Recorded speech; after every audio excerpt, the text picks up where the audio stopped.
Welcome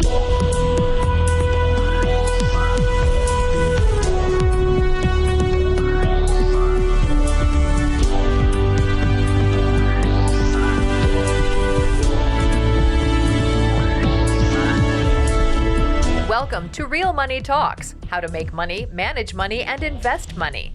Your Real Money Talks host, Laurel Langmeyer, gets straight to the point about what it actually takes to make money and build lasting wealth in today's changing economic climate. If you're ready to get the financial results you've always dreamed of, keep listening. Real Money Talks is the right place for you. And now here's your host, Laurel Langmeyer. Hi, this is Laurel. You're back at Laurel's Real Money Talks, where we're talking about how to make money, keep money, and invest money with the team. And I have a great new team member, and she and I know are going to be good friends coming soon. She's actually in the vicinity. So I'm here at the lake on Lake Tahoe, and she's actually in Reno, and we're doing this awesome event next week. And for any of you that want to know more about her events, you can go to, like on all my podcasts, you go to asklaurel.com, put in your name, your phone number, your email, and then just say, hey, I want to talk to that Jennifer Baker girl. And she's awesome. So, first of all, tell us a little bit about you. Thanks for having me, Laurel. This is such an honor to be here and hang out with you. This is such a beautiful area. If you've never been to Lake Tahoe, you have to come up here. You have to see her co-working spaces. You have to spend some time with Laurel. That's all I can say. It's been an awesome day spending the afternoon with her. By trade, I have been a business development expert for about the last 22 years. I've worked in the gaming industry, corporate turnaround work, and my most favorite is doing small business seminars. I absolutely love doing the small business seminars over doing the corporate turnarounds. I tell them all the time, come to me at a low cost and come to my seminars, learn everything you need to know, because you certainly don't want to pay me for the mistakes that you make on the other side of the turnaround. That's true. So let's talk about, I know you have some really good stories on some of the casinos and stuff we're going to talk about in a minute, but what are some of the mistakes just people in general make from what your experience? I mean, you've done thousands and thousands, having been, great connection with Constant Contact, and not only for marketing, but, strategy, emotional intelligence. So what are some of the mistakes just straight out the gate that people just don't think about and they need to do? Probably the most common mistake, and you know this, is failing to plan anything. They have no idea. They just hang their sign and they think they can just get started. So the marketing business development side, a lot of people think if you hang a sign, people just show up to your door and, wow, that's just awesome. It doesn't happen. So understanding that before you get started opening your doors, you need to start marketing. You need to pre-sell. Laurel, your husband didn't walk right up to you the very first day and say, hi, I'm going to marry you. I think you would have freaked out and probably ran. He was close, though. Day two, he said, I'm not going to be a client. I'm going to marry you. And I thought, oh, no. That made him stalk me for a long time. Right. Well, you gave some pushback, right? Everyone gives pushback. So a lot of business owners will open their doors and think they need to start marketing after they start their business or right before they start. You need to plan 6 months in advance before you open a business, in my mind, to get your strategies set up correctly, to figure out who your target market is, to figure out how you're going to reach that target market, and get the SEO, all of the different tools in place before you even open your business. How do you have a grand opening, an effective grand opening, if you don't plan it effectively? So it's a big deal for me. That's the biggest mistake I see in my startup world when I do a lot of the seminars for startups and even for regular businesses. They started at one point, they just never got their bearings and they didn't understand the difference between marketing and business development is a huge conversation. So I want you to go further into that then, because this is, So in your experience with it, because what I know when I teach, I can get you to sales in a couple hours. Right. Now, there still has to be a whole plan around it, and I'm going to get you to pre-sell something. In fact, I have a podcast that's, build it, I guarantee they're not coming.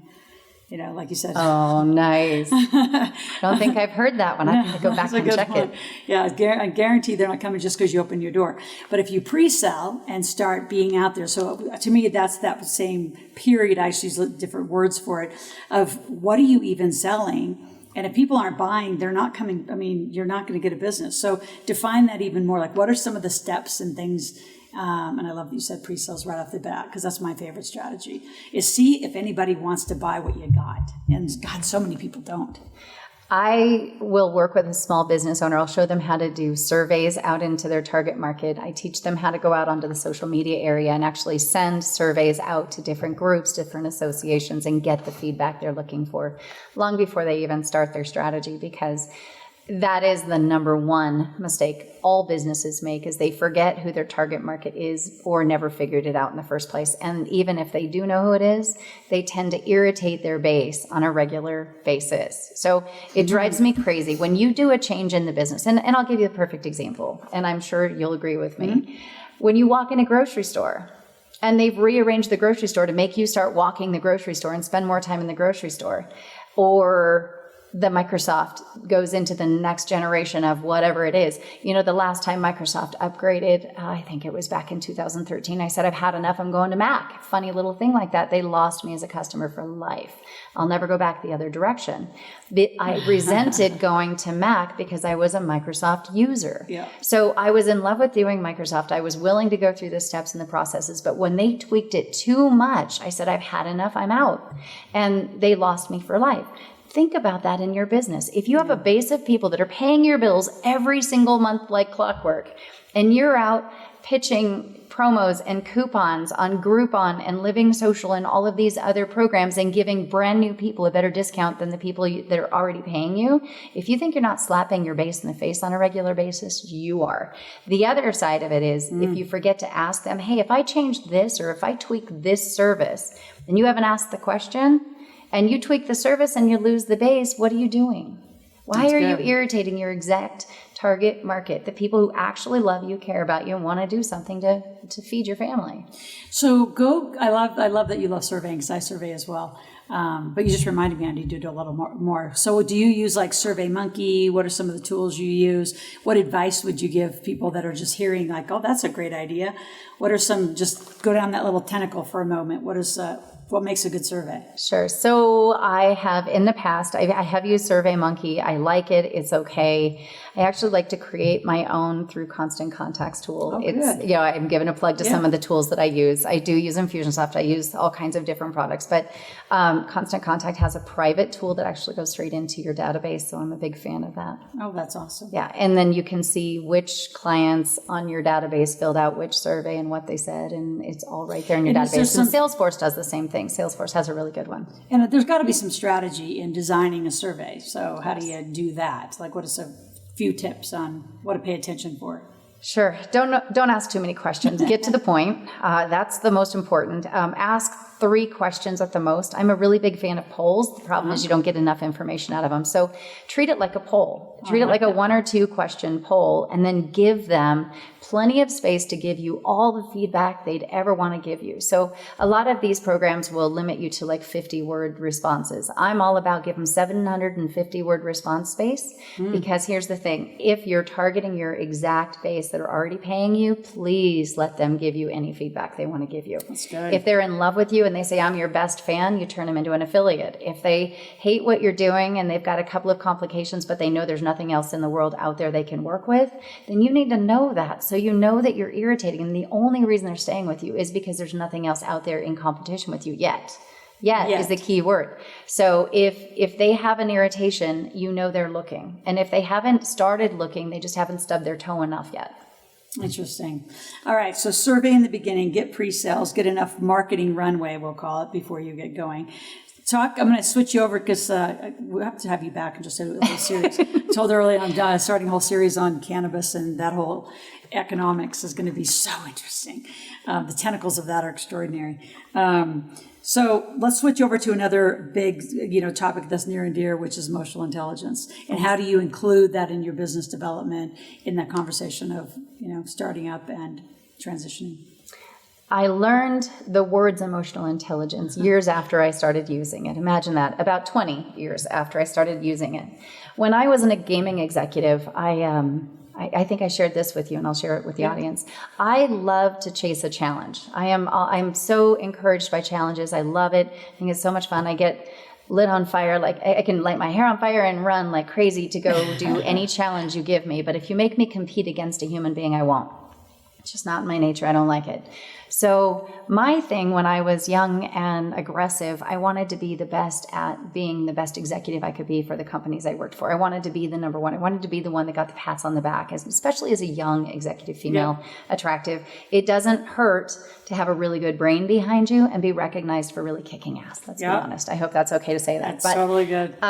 In my world, when you're really young, I was in my 20s young 20s when they gave me my first executive position. So it was because I worked so hard and I did so much for them. They gave me so much additional responsibilities. Every time I turned around, they were going, can we just give you this also? Hey, great, good job. Can you do this? And that was, for me, it was really important. One of it was I learned to say, yeah, I can do that. It wasn't, and I would say, can you give me some pointers first? I wasn't afraid to say, hey, listen, I don't know it. But the last thing in the world anyone wants to hear is, I don't really know if I can do that. Those aren't words that an executive wants to hear a newbie coming into the world say. So if you're young and you're aggressive and you're out in the world trying to figure things out, be the first one to say, I don't know the answers. If you can guide me a little bit, I can take it and run with it and I'll make it effective. Those are things that young college students need to hear. And I did that. And then it was, I can figure things out. Oh my gosh, I can do whatever it is they're asking me to do. I just have to ask the right people. So then it was that relationship, emotional intelligence of actually getting along with people and getting them to want to help you. I've always heard the sayings of, it's not what you know, it's who you know. It's actually not, because I can tell you, I know lots and lots of people that have lots and lots of database names in their Rolodex. And I promise you, if they were moving or they were having a challenge in their business or they were doing something, they couldn't pick up the phone and get anyone to show up to help them. In my case, I was always doing more for others than they had asked of me. I was always trying to be the one that paid it forward. So if I ever, God forbid, needed something from them, I could ask and they would be there for me. That's emotional intelligence. It's the most basic things that you realize are creating success in your life, but you don't put a title to it. So EI for me is much more than just getting along. It's treating people the right way. It's integrity. It's all of it. And that's really what I think made me the most successful executive. I was, at the time, one of the first executives at my age group ever in the gaming industry. So that was big, being the young girl. And so that emotional intelligence from that time, I bring to the small business owners who don't understand how important it is to, again, relate to your customers, understand your customers, care about your customers. That's a whole different conversation we can talk deep in depth about. But when you don't ask your customers questions, when you're not constantly reaching out to them, telling them how much you appreciate them, they tend not to show up again. It's funny like that. Realtors are a perfect example. They'll say, oh, my next door neighbor put a different person's sign up. Well, gee, I wonder why. You're their next door neighbor. How did you not relate to them well enough? That's why were you not the first one to be thought of when it came time for selling? Well, and so EI also, that's emotional intelligence for those of you that conversation's new, and it is just a very enriching and necessary conversation. It is. But you had mentioned, I want you to tell at least one of your turnaround stories that, using emotional intelligence and plus just having a marketing brain, which I think every executive's got to have. Tell some of the most interesting, at least one, tell one because of our timing today, but tell one of your best turnaround stories. Oh, goodness. My most successful, and I can't use the company's name because I think they're about to become a client again. One of my most successful turnarounds I've done was a tech company, and it's a very, very important tech company in the world. Fortunately, they have no competition at all. And how do you have a company that is helping to set rates in the world in a specific industry, and you are the only software company in the world that does this one specific thing? Cool. And yet you end up in serious financial trouble every few years. I walked into the company being hired to help them get elected. They knew I do political consulting.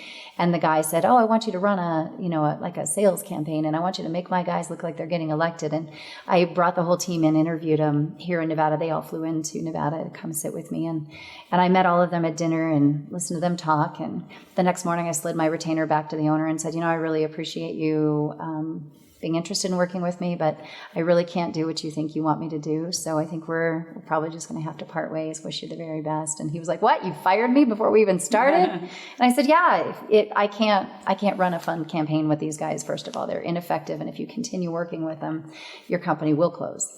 And I find it amazing that you're the only game in the world that does what you're doing. So he said, what will it take? I said, all of them. We're just going to have to turn your company all the way around. You're going to probably have to let go of your whole staff.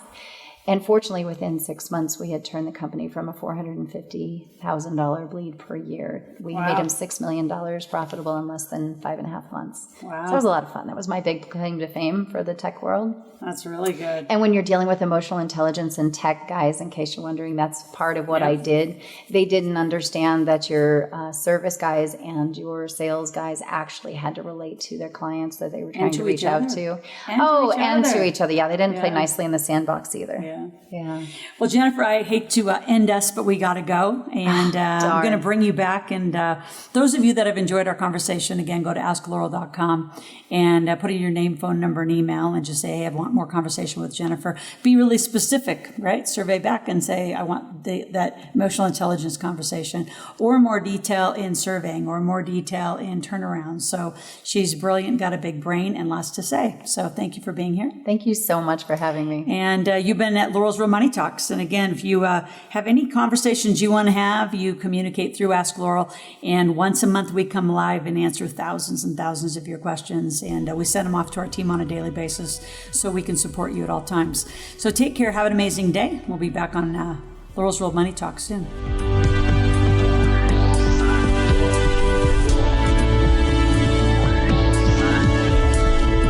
Thank you for joining Laurel for this segment of Real Money Talks, how to make money, manage money, and invest money.